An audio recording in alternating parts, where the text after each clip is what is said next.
ईसा पूर्व 6ठी शताब्दी में भारत में विभिन्न धार्मिक आंदोलन हुए। परिणाम स्वरूप दो नवीन विचारों का उदय हुआ। एक विचार के प्रवर्तक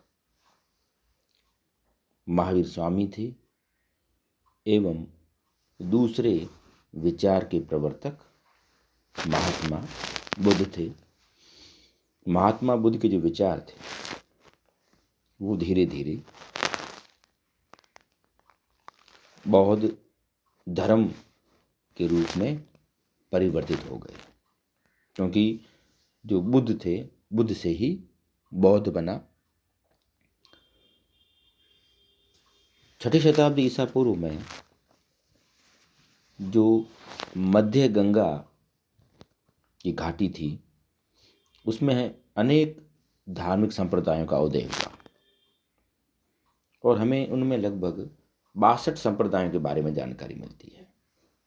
और इनमें प्रमुख जैन धर्म, बौद्ध धर्म और आजीवक, जो बाद में धीरे धीरे समाप्त हो गया, ये प्रमुख थे।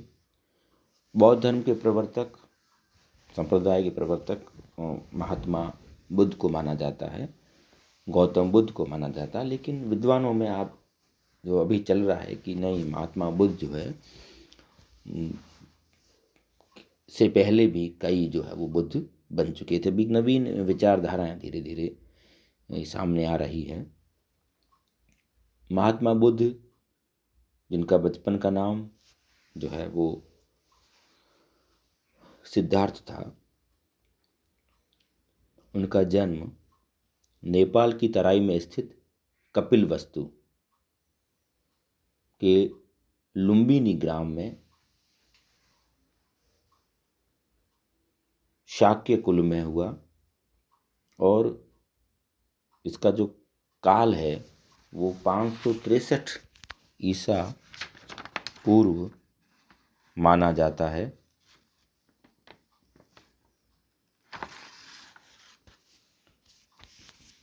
इनकी माता का नाम महामाया तथा पिता का नाम शुद्धोधन था। उनके जन्म के 7 दिन पश्चात ही उनकी माता महामाया का देहांत हो गया और उनकी मौसी प्रजापति गौतमी ने उनका पालन पोषण किया। 16 वर्ष की अवस्था में सिद्धार्थ का विवाह शाक्य कुल की कन्या यशोधरा से हुआ, जिनका बौद्ध ग्रंथों में नाम हमें बिंबा, गोपा, भद्दकच्छना भी मिलता है। सिद्धार्थ एवं यशोधरा के पुत्र हुआ जिसका नाम राहुल था। सांसारिक समस्याओं से व्यथित होकर सिद्धार्थ ने 29 वर्ष की अवस्था में गृह त्याग दिया। इस त्याग को बौद्ध धर्म में महाभी निष्क्रमण कहा गया है। गृह त्याग के उपरांत सिद्धार्थ अनोमा घाटी, अनोमा नदी का जो तट है उस पर अपने सिर को मुंडवाकर भिक्षुओं का काषाय वस्त्र धारण किया। 7 वर्ष तक वे ज्ञान की खोज में इधर उधर भटकते रहे। सर्वप्रथम वैशाली बिहार में के समीप सांख्य दर्शन के आचार्य आलार कालाम के आश्रम में गए। इसके उपरांत वे उरुवेला, जो बोध गया है, के लिए प्रस्थान किया, जहां उन्हें कौंडिन्य आदि 5 साधक मिले। 6 वर्ष तक अथक परिश्रम एवं घोर तपस्या के बाद 35 वर्ष की आयु में वैशाख पूर्णिमा की एक रात पीपल वृक्ष के नीचे निरंजना पुनपुन नदी के तट पर सिद्धार्थ को ज्ञान प्राप्त हुआ। इसी दिन से वे तथागत हो गए। ज्ञान प्राप्ति के बाद गौतम बुद्ध के नाम से प्रसिद्ध हुए। उर्वेला से बुद्ध सारनाथ, जिसे ऋषिपत्नम मृगदाव कहते हैं, यहाँ आए एवं उन्होंने यहाँ पर 5 सन्यासियों को अपना प्रथम उपदेश दिया, जिसे बौद्ध ग्रंथों में धर्म चक्र प्रवर्तन नाम से जाना जाता है। बौद्ध संघ में प्रवेश सर्वप्रथम यहीं से प्रारंभ हुआ। महात्मा बुद्ध ने तपस एवं कालिक नामक 2 शूद्रों को बौद्ध धर्म का प्रथम अनुयायी बनाया। ये प्रथम जो अनुयायी थे वो तपस एवं कालिक थे। बुद्ध ने अपने जीवन का सर्वाधिक उपदेश कौशल देश की राजधानी श्रावस्ती में दिए। उन्होंने मगध को अपना प्रचार केंद्र बनाया। इन धार्मिक संप्रदायों ने उपनिषदों द्वारा तैयार वैधानिक पृष्ठभूमि के आधार पर पुरातन वैदिक ब्राह्मण धर्म के अनेक दोषों पर प्रहार किया। इसीलिए इनको सुधार वाले आंदोलन भी कहा गया है। बुद्ध के प्रसिद्ध अनुयायी शासकों में बिंबिसार, प्रसेनजित तथा उदयन थे। बुद्ध के प्रधान शिष्य उपाली व आनंद थे। सारनाथ में ही बौद्ध संघ की स्थापना हुई। महात्मा बुद्ध अपने जीवन के अंतिम पड़ाव में हिरण्यवती नदी के तट पर कुशीनारा पहुंचे। यहाँ पर 483 ईसा पूर्व में 80 वर्ष की अवस्था में उनकी मृत्यु हो गई। इसे बौद्ध परंपरा में महापरिनिर्वाण के नाम से जाना जाता है। मृत्यु से पूर्व कुशीनारा के परिव्राजक सुबच्छ को उन्होंने अपना अंतिम उपदेश दिया। महापरिनिर्वाण के बाद बुद्ध के अवशेषों को 8 भागों में विभाजित किया गया। बौद्ध धर्म की जो शिक्षाएं हैं उसमें हमें बौद्ध धर्म की त्रिरत्न मिलते हैं, जिन्हें बुद्ध, धम्म और संघ।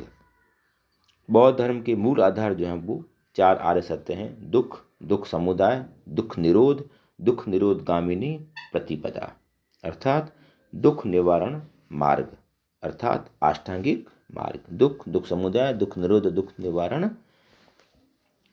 जो मार्ग है वो हमें 4 आर्य सत्य मिलते हैं। दुख को हरने वाले तथा तृष्णा का नाश करने वाले अष्टांगिक मार्ग के 8 अंग हैं, जिन्हें मध्यम प्रतिपदा अर्थात मध्य मार्ग भी कहते हैं। अष्टांगिक मार्ग के 3 मुख्य भाग हैं: प्रज्ञा, ज्ञान, शील तथा समाधि। प्रज्ञा, शील और समाधि, इन 3 प्रमुख भागों के अंतर्गत जिन 8 उपायों की प्रस्तावना की गई है वे हैं सम्यक दृष्टि, सम्यक संकल्प, सम्यक वाणी, सम्यक कर्मांत, सम्यक आजीव, सम्यक व्यायाम, सम्यक स्मृति, सम्यक समाधि। अष्टांगिक मार्ग को भिक्षुओं का कल्याण मित्र कहा गया है।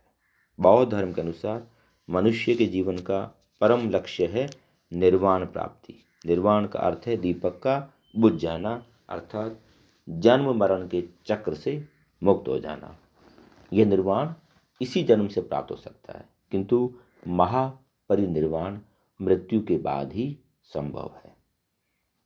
बुद्ध ने 10 शीलों के अनुशीलन को नैतिक जीवन का आधार बनाया है। जिस प्रकार दुख समुदाय का कारण जन्म है, इसी तरह जन्म का कारण अज्ञानता का चक्र है। इसी अज्ञान रूपी चक्र को प्रतीत्य समुत्पाद कहा गया है। प्रतीत्य समुत्पाद ही बुद्ध के उपदेशों का सार एवं उनकी संपूर्ण शिक्षाओं का आधार स्तंभ है। प्रतीत्य समुत्पाद का शाब्दिक अर्थ है प्रतीत्य किसी वस्तु के होने पर, समुत्पाद किसी अन्य वस्तु की उत्पत्ति। प्रतीत्य समुत्पाद के 12 क्रम है, जिसे द्वादश निदान कहा जाता है, जिसमें जाति जरा मरण अविद्या संस्कार विज्ञान नाम रूप स्पर्श तृष्णा वेदना षडायतन भाव उपादान ये आते हैं। प्रतीत्य समुत्पाद में ही अन्य सिद्धांत जैसे क्षणभंगवाद तथा नैरात्म्यवाद आदि समाहित हैं। बौद्ध धर्म मूलतः अनिश्वरवादी है और अनात्मवादी है, अर्थात न ईश्वर को मानता है न ये आत्माओं को मानता है। अनात्मवाद को निरात्मवाद भी कहा जाता है। बौद्ध धर्म ने वर्ण व्यवस्था एवं जाति प्रथा का विरोध किया। बौद्ध संघ का दरवाजा सभी वर्णों के लिए, सभी वर्गों के लिए, सभी जातियों के लिए खुला था। स्त्रियों को भी संघ में प्रवेश का अधिकार प्राप्त था। इस प्रकार वह स्त्रियों के अधिकारों का हिमायती था। संघ की सभा में प्रस्ताव नति का पाठ होता था। प्रस्ताव पाठ को अनुसावन कहते थे। सभा की वैध कार्यवाही के लिए न्यूनतम संख्या जो कोरम है वो 20 थी। संघ में प्रविष्ट होने को उपसंपदा कहा जाता था। बौद्ध धर्म का संगठन गणतंत्र प्रणाली पर आधारित था। संघ में चोर, हत्यारों, ऋणी व्यक्तियों, राजा के सेवक, दास तथा रोगी व्यक्तियों का प्रवेश वर्जित था। बौद्धों के लिए प्रवेश के लिए महीने के 4 दिन अमावस्या, पूर्णिमा, 2 चतुर्थी दिवस उपवास के दिन होते थे। अमावस्या, पूर्णिमा तथा 2 चतुर्थी दिवस को बौद्ध धर्म में उपोसथ रोया श्रीलंका में मैंद के नाम से जाना जाता है। बौद्धों का सबसे पवित्र एवं महत्वपूर्ण त्यौहार वैशाख पूर्णिमा, जिसे बुद्ध पूर्णिमा के नाम से भी जाना जाता है। बौद्ध धर्म में बुद्ध पूर्णिमा के दिन का महत्व है क्योंकि इसी दिन बुद्ध का जन्म, ज्ञान प्राप्ति एवं महापरिनिर्वाण की प्राप्ति हुई। महात्मा बुद्ध से जुड़े 8 स्थान उसमें लुम्बिनी, गया, सारनाथ, कुशीनगर, श्रावस्ती, संकाश्य, राजगृह तथा वैशाली को बौद्ध ग्रंथों में अष्ट महास्थान के नाम से जाना जाता है। महात्मा बुद्ध के पश्चात जो है 4 बौद्ध संगीतियाँ हुई। प्रथम राजगृह में हुई, द्वितीय जो है वो वैशाली में हुई, तृतीय पाटलिपुत्र में हुई और चतुर्थ कश्मीर में हुई। और बाद में बौद्ध धर्म जो है वो चतुर्थ बौद्ध संगीति में बौद्ध धर्म 2 संप्रदायों में विभक्त हो गया, हीनयान और महायान। बुद्ध के पंचशील सिद्धांत का वर्णन हमें छांदोग्य उपनिषद में मिलता है। भारतीय दर्शन में तर्कशास्त्र की प्रगति बौद्ध धर्म के प्रभाव से हुई। बौद्ध दर्शन में शून्यवाद तथा विज्ञानवाद की जिन दार्शनिक पद्धतियों का उदय हुआ उसका प्रभाव शंकराचार्य के दर्शन पर पड़ा। यही कारण है कि शंकराचार्य को भी प्रच्छन्न बौद्ध कहा जाता है। गांधार शैली के अंतर्गत ही सर्वाधिक बुद्ध मूर्तियों का निर्माण किया गया। संभवतः प्रथम बुद्ध मूर्ति मथुरा कला के अंतर्गत बनी। बुद्ध के जीवन से जो संबंधित जो प्रतीक हैं उनमें जो कमल है वह सांडवु जन्म का प्रतीक है, घोड़ा गृह त्याग का प्रतीक है, पीपल ज्ञान का प्रतीक है, पद चिन्ह निर्वाण का प्रतीक है और स्तूप जो है वो मृत्यु के प्रतीक है। इस तरह महात्मा बुद्ध जो है उनके जो विचार थे वो बाद में एक धर्म में तब्दील हो गए और बाद में उसमें कई विभाजन होते चले गए, स्थविर और महासंगिक और बाद में हीनयान और महायान। और बाद में 7वीं शताब्दी आते आते बौद्ध धर्म तंत्र मंत्र का भी जो है वो जोर बढ़ने लगा और परिणाम स्वरूप वज्रयान संप्रदाय का उदय हुआ। वज्रयान शक्ति की उपासना करते थे। इनमें तारा आदि देवियों को मान्यता प्रदान की गई और इस संप्रदाय के सिद्धांत में आर्य मंजूश्री मूलकल्प तथा गोह्य समाज नामक ग्रंथों में मिलते हैं। भारत की जो शासक थे उनमें अशोक, मेनांडर, कनिष्क और हर्षवर्धन बौद्ध धर्म के अनुयायी थे। नालंदा तथा विक्रमशिला विश्वविद्यालय बौद्ध शिक्षा के प्रधान केंद्र थे। इस तरह कालांतर में बौद्ध धर्म जो है वो भारत से बाहर चला गया और पूरी दुनिया में, वो पूरे विश्व में फैल गया। आज पूरे विश्व में बौद्ध धर्म के अनुयायी हैं जो शांति और प्रेम का संदेश देते हैं।